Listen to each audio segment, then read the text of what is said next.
Hey guys, happy Tuesday. Hope you guys are having a good day. Hey Evangelist, Lolita, Dolores. Hello. How are you? I hope you guys are having a great Tuesday so far. Hello, Robin. Hello. Um, I hope you guys are having a great Tuesday. I definitely am. I'm having a great Tuesday. I'm starting off really good this morning. I think it's because I've been really strict with my bedtime lately. I've been really strict, y'all. Since last week when I was struggling, I've been really strict. So I think that's what's helping me as well. Please take a second to share the live if you can, and I would definitely appreciate it, okay? Share it to someone who cares about what's going on around the world, and I would definitely appreciate it. Have you guys took any Uber rides lately? Hey, Cece. Finally caught you. Hey, Miss Brooklyn. Hey, Miss Bree. My big old people see, Savage is not, oh, they are not. When I tell you how they are not adjusting well to not seeing me every day, they're like, I don't care what she's talking about, but I'm going where she is at. Hey, love. Hey, Miss Brooklyn. Um, have you guys took any Uber rides lately? Because that's what this show is definitely about, okay? Not only, so I know that I've done a show before about the dangers of picking up Uber. Uh, I did a show about Uber drivers killing people, killing passengers. This is my first time actually. Hey, Stephanie, this is my first time actually covering a case where the passenger actually killed the driver. Okay. That's what this story is about. Hey Kawania, hello, love, Kawania. Am I saying it right? Y'all know I will mess up a name in a minute. I will remember you, but I just won't always get it right. I may call you Kawana one day, Kawania the other day. Just know that I'm speaking to you. Okay, just know that. Alrighty, y'all. Let's get ready for today's show. Okay, so this woman here was an Uber driver. Okay, she's an Uber driver. Her name is Christina Spicuzza or Spicuzza. I'm not sure exactly how she says it, but that is her name. And one specific night, she went to go pick up a gentleman. And it went crazy. All right. So let's get into the deets. So on the evening of February the 10th, wow, not that's literally just left us. On the evening of February the 10th of 2022, a Uber driver named Christina Spicuzza had picked up a passenger. His name was he's 24-year old. His name is Calvin Crew. And she picked him up on a regular night thinking that everything is going to be okay and going to be fine. Here's my thing. You know how sometimes they say that we're sent signs to let us know that something is going wrong? I feel like that she received it, and I'm going to tell you, we're going to get into that. So she picked him up in what seemed to be a routine ride, and however, what transpired that night had turned into a chilling case of kidnapping, robbery, and ultimately murder. So at around 7 p.m., Christina was seen in her garage preparing for her shift as an Uber driver.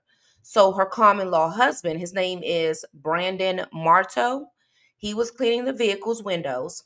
By 9:08 p.m., Spicuzza had received an Uber ride request to pick up Calvin Crew. Okay, so while waiting on Crew at 9:09 p.m., Spicuzza had accessed a Bible app within her phone. I think that moment, something told her, "Hey Neil," something told her to pick up the Bible app, while she was picking this man up. Okay. You know how sometimes you're sent things, or your spirit may be telling you just pray. Your spirit may be telling you to, go straight from a certain situation. And I feel like that her picking up that Bible, it was something in her that something just didn't feel right about this ride here. This probably wasn't a typical ride for her, or she wasn't getting the same feel that she get from other rides that she has done. So, at 9:14 p.m., Crew had entered the vehicle, donning a dark face mask, a hat, and a hood. So here's where the kidnapping happened. For nearly 20 minutes, Crew had remained silent, while Spicuzza had drove towards his destination, which was in Penn Hills. So as she asked which side of the street he needed, Crew had suddenly shifted in the back seat and pressed a gun to the back of her head. So the dash cam footage had captured Spicuzza's fear as she had pleaded for her life, where she says, "You've got to be joking. Come on, man, I have a family." Crew coldly replied, "I got a family too." Spicuzza had continued to plead, saying, "Please stop. I'm begging you. I got 4 kids." So Crew had seized Spicuzza's phone, assured her that everything would be okay if she complied, and then ripped the dash cam from its mount, ending the recording. So at around 10 p.m., 10:20 p.m. actually, Spicuzza's phone had disconnected from the car's Bluetooth for 4 minutes. Prosecutors also argued that within the crucial 4 minutes, Crew had forced Spicuzza into the woods off of Rosecrest Drive and executed her with a single gunshot to the back of the head. So at 10:27 p.m., the phone was placed into airplane mode, and at 10:39 p.m., it disconnected from the Bluetooth for the final time. Investigators believe that Crew had then discarded the phone over that Westinghouse Bridge. So the discovery of the crime. So Spicuzza's body was found 2 days later by an Amazon delivery driver. So a civilian had recovered her phone beneath the Westinghouse Bridge. Investigators had later located the dash cam that was leaning against a chain link fence in Durham Street.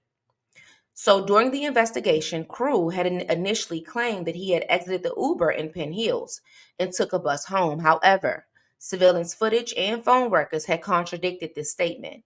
So investigators then discovered that Crew had accessed Spicuzza's banking apps during the abduction, likely attempting to transfer money. So a missing Springfield Armory 9mm handgun was also purchased by Crew's girlfriend, Tanya Mullen. So Tanya, you allowed this no good man to pull you into a crime that you wasn't even a part of, but because you took the money and because you used the card to buy a weapon. I don't know if the weapon was for you or for him or who it was for. Um, but you the one. So the 9mm handgun was purchased by the girlfriend. Okay, I don't know if it was by the car because it's basically saying that the suspect that the weapon that was used was actually the weapon that was purchased. So it can't be from her actual card because the murder happened after that. I mean, before the card was actually taken. But the fact that you allowed this man to pull you into something, I don't know why women finds it that your love would allow you to allow a man to strip you off the streets in the name of love. I don't know what it is, not want to be by yourself. I'm not sure what it is, but now you're caught up into this mix because the gun was in your name, possibly because you purchased it. So the gun was most likely in your name. So when they ran your name back, they realized that you are the owner, which then will help them to be able to track back to him and, the use of the weapon for the murder and all of that. I'm not sure why women, when a person that you are dealing with is doing things out in the world that is not beneficial for you, not beneficial for your livelihood, but you choose to stay. And why would you buy him a gun anyways? So ballistics and analysis had confirmed that the shell casings that was found by Spicuzza's body was consistent with the missing firearm. So the trial and proceedings. So prosecutors also played the hunting dash cam footage for the jury, emphasizing Spicuzza's repeated pleas for her life. They argued that Crew's intent to kill was evident from the moment that he brought the firearm with him. Self records and GPS data had placed Crew at the crime scene, disproving his alibi. The FBI special agent John Orlando had provided cell tower analysis, further corroborating Crew's presence at Rosecrest Drive. So as far as the defense has suggested that the shooting was accidental, arguing that Crew's finger placement on the dash cam video indicated that he was not aiming to fire initially. Okay, defense attorney. Sometimes these defense attorneys make me wonder. Um, Defense attorney, how is this an argument when you can literally see on the dash cam when she's telling him, please don't do this. I have 4 children. And he says, I have family too.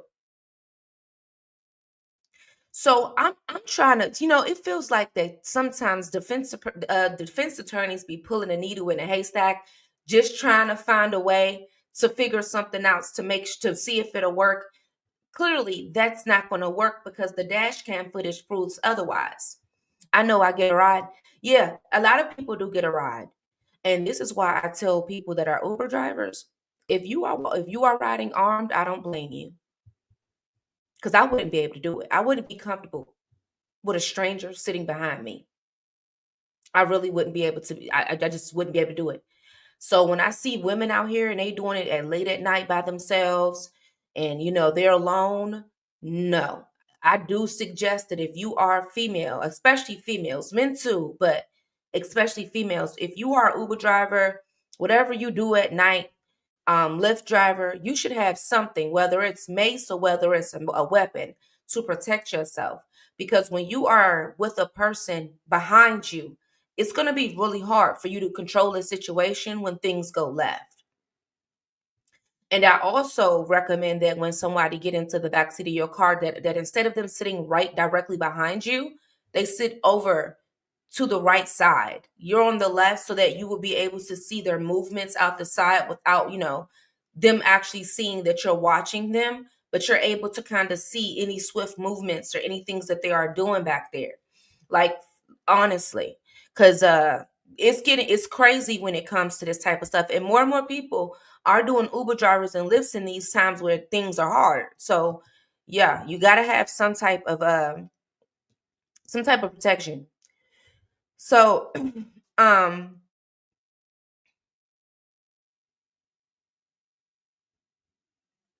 all right, so the defense had raised concerns about racial bias in the case as well, questioning police procedures and media portrayals into the case. However, Cruz's legal team did not present any character witnesses in the trial. So the defense attorney, Andy Howard, had urged the jury to see the case as a botched robbery rather than a premeditated murder, and claimed that the wooded area was an unlikely location for an intentional execution, suggesting that Crew was panicking and that the gun may have discharged unintentionally. So the deputy district attorney had argued that Crew had planned the murder from the moment that he entered into Spicuzza's vehicle with the gun. Walked the jury through each piece of evidence proving intent, including Crew's attempts to wipe digital traces. It pointed out that Crew never claimed an accidental shooting during the police interviews as well. So during the jury deliberations, the jury had begun deliberating on the charges of criminal homicide, robbery, kidnapping, firearm violations. If found guilty of first degree murder or second degree murder, Crew should face life in prison without the possibility of parole. Okay. So, of course, he was convicted for this. Okay. Um, Here's my thing with this is one of those, and not the guys, just to let you know, this is not that far from me. Okay. This situation right here is not that far. In this area that it happened at, it's not like city, it's more so suburban, but it's suburban enough to where people will be able to see something, but things can definitely go missed. It's one of those type of areas. So it's one of those areas where it may be a little bit busy in the daytime, but at night it slows down, but there's still a little bit of traffic. Just a little bit. It's maybe see a car or two come by here and there, but it's not something that a lot of people are going to be able to see. And it makes me wonder, did he know? Like, did he really, with them saying premeditation, I honestly believe that is true because he, first of all, got to drive a car at night.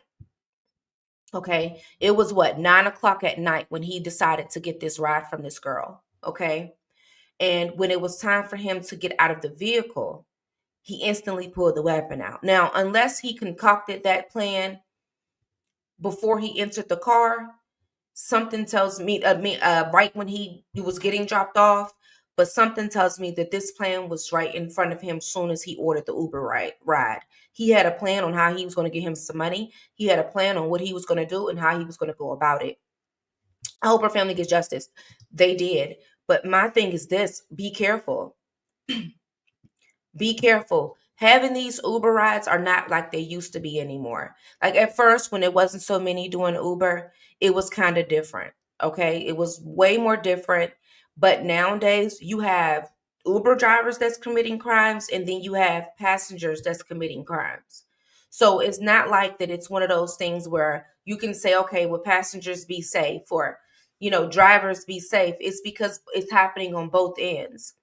So you're in a situation where people are already guarded. They're really aware of what's going on around them. But at the same time, anybody can be an Uber driver. I do believe that they have to do a very surface level background check. But as far as the passenger, they don't. Anybody can get in your car. You wouldn't know who they are. You wouldn't know who they are, what they running from, what they doing. I seen a video out, I think it was in Chicago or Detroit somewhere, where a girl had jumped in an Uber ride while people were looking for her and they started shooting at the car. Started shooting at the car. She jumped in an Uber. So, but I have protection on me at all times. I see, but there's so many people, evangelists, especially women, that are afraid to get it. It's a lot of women that are afraid to get armed. And I always tell women all the time, don't be afraid to get armed, first of all. Second of all, they have classes that are free when you first get your weapon. There are many places where you can go and look it up, and they do allow you to do like let's say you get your gun one day, and then they give you 60 days after that to get a free class in order for you to properly load and unload, shoot, and all of that. A lot of places offer that for new gun owners. So it's really, and then they have weapons that are accustomed to just women. Like they have some that are accustomed to women and elderly people. It's by Smith and Wesson. Okay. And it's not heavy. It's not none of that, but it was really made for elderly people and women to have. You can put it in your purse. You can put it in your backpack. You can carry it on your hip, however you want to do it. But in this day, when everybody has them and you never know what people's motives are, I do suggest that everybody is armed with something, even if it's something as simple as bear mace, because anything can happen at any time. Criminals are not waiting until the middle of the night to commit crimes. They're not waiting until you step outside to commit crimes. They're coming into your front door. They're not waiting until you're in the car by yourself. They'll do it right there with you in the car. They're not waiting until you hop out the Uber. They'll wait till you get in the Uber. Those type of things. It's changed in how crime is being committed, and so you have to be a little bit more aware of what's going on around you. And like I said earlier, I believe that when she opened up that Bible app, it was at that moment that her spirit was telling her that something wasn't right. The moment that she opened up that Bible app, it's like her spirit was just speaking to her like, this is not going to be safe. I don't know if I should be out here. Let's just pray about it. Many times we do that when our spirit is just not sitting right with a certain type of situation, and I believe this is one of them. You know, um, but this is another sad case. And then they're having cases now where Uber drivers are being arrested for the same thing. Now, I do know that, like it was last year, there was a woman that was convicted, that was kidnapped and essayed by an Uber driver, and he killed her. Okay. And he said why he did it too. He was really outright on why he did it. And I understand that Uber has opened it up for people to have jobs and things of that nature, but they also need to ensure that they're putting the right safety, provisions in there to not only just protect the drivers, but to protect the passengers as well, because both sides are going through it. Lucky enough, she did have a dash cam. That's lucky enough. But everybody don't even have those, and some people don't even have the money to get it, while others don't even see the importance of it. But that's something else that is more. But he was bold. For him to do it on the camera like that, he was definitely bold. For him to not care. Now, he did try to get rid of the camera, but it didn't save anything. You already had committed your crime, and you already have committed murder, cold-blooded murder at that. And your only motive was really you wanted money. It's not like you wanted anything else. You literally killed her instantaneously, took her to a location, shot her right there just to take money. And whoever this young woman was, they gave him the weapon You are part of the problem as well. I don't know why women found the need to do this. Don't go putting your name on nobody's weapon. You don't know what they gonna use it for. You don't know where they brain at. Don't be putting your name on nobody's weapon, or you're gonna mess around and you're gonna catch a charge. Because if they commit a crime with your name on it, then your name is on that weapon. Okay, you're gonna be doing some time too. Especially, let's say if this person is a felon and he's not even supposed to be having weapons, and you're the one that gave it to him.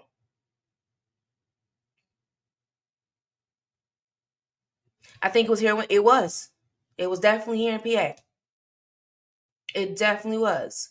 Um, so it's just one of those things where, ladies, y'all got to be careful. I know y'all love these men and y'all do whatever for them, but there's so many cases where y'all are getting tied up into things simply because you're making decisions in the name of love. I love people to death, but I'm not putting a weapon in your name and letting you just live your life with it. Here you are, you done put a whole weapon into your name, and now he done went out and killed somebody. And now your name is all in the media. You done caught a charge simply because you thought it was okay to do that. When you can look at him and tell he ain't to be trusted with no weapon, I wouldn't dare. He ain't to be trusted with no weapon. I wouldn't even think twice. One of the ladies in my prayer groups is in her 70s, and this guy beat her and took her car. The police caught him, but it wasn't his first time doing something like that. See what I'm saying?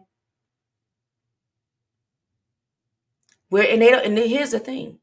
They don't care. You remember how back in the day it was no women, no children, no elderly. They don't care. They don't care if it's a cat or dog. Dogs are losing their lives because people's mentals are off. They don't care. Kids are losing their lives. Elderly are losing their lives. There's so many people that used to be off guards that are losing their lives due to negligence and how society has changed. His girlfriend did try to talk him out of it though. Why she ain't call the police? She bought the gun for him though. She the one put the gun in her name. So she couldn't have been trying to do too much talking out, because if you have to talk a person out of doing something, you should have never put a gun in your name in the first place. If that's a conversation that you gotta have with a human being on why they shouldn't go rob and kill somebody, you should have never put a gun in his hand, or a gun that's in your name in his hand, whether or not she tries to talk him out of it or not. If that's a conversation that she had to have, she should have thought twice about putting a weapon in his hands. It should have never been in his hands. Anytime those type of conversations have to come up, because someone with sense, that's not even a thought in their brain. That's another one of those situations of, if your brain is there, you will do it. And so I'm going to handle you as that. If your mind is in a place of robbing someone, that's an Uber driver, I have to handle you with that type of mindset. I have to handle you safeguarded away from certain things, because I know that your mental is in a crazy place. So she may have probably tried to talk him out of it in the first, as it's going on, but there had to be actions that was going on prior to that would let her know that no weapon should have never been in his possession. None. And that's the thing. People gotta stop letting love step in the way of your common sense. You know what I'm saying? Yeah, you can see the evil. You can see that his mind is not even in the place to hand him a weapon. He coming to ask me for a weapon. I'm looking at him like he crazy. Which a weapon for what? No. And that's the thing. But a lot of young girls are doing this. A lot of young girls, they get with these guys, their bad boy persona that they like. They fall all in love, and this man can tell them, come help me hide a body, and she gonna do it. And then be sitting there looking crazy when it's time for her to take a picture because she done caught a charge. all in the name of love. And love has blocked you from being able to process that you about to be catching a life sentence if you keep playing. But a lot of young women are doing this. A lot of young women are falling victim to loving somebody that is not mentally stable, that are not together, but they like this bad boy, that they have this bad boy image. Oh, he got guns. I got my man a gun. Ooh, he sell drugs. Ooh, he do this. Ooh, he do that. Until you be standing in a lineup taking a picture. Simply because you wanted a bad boy. And that's happening in a lot to young girls, falling victim to this here. Now he's sitting in jail for killing this woman for nothing. And I guarantee you, they probably didn't even get much. I guarantee you, he didn't get much. Guarantee it. He wasn't out long enough to get much. They caught him not too far after he did all of this. So you done killed this young lady who was just trying to make a living for her and her 4 children. Many people are struggling today and having to worry about, I'm just trying to, do a Uber ride, some couple Uber rides so I can get me a couple dollars to feed my kids. On the back of everything that people are dealing with financially in society, we have to deal with whether or not the next person that we pick up is going to be the next person that attempts to take our life. If you are an Uber driver, if you are a Lyft driver, please get you a weapon.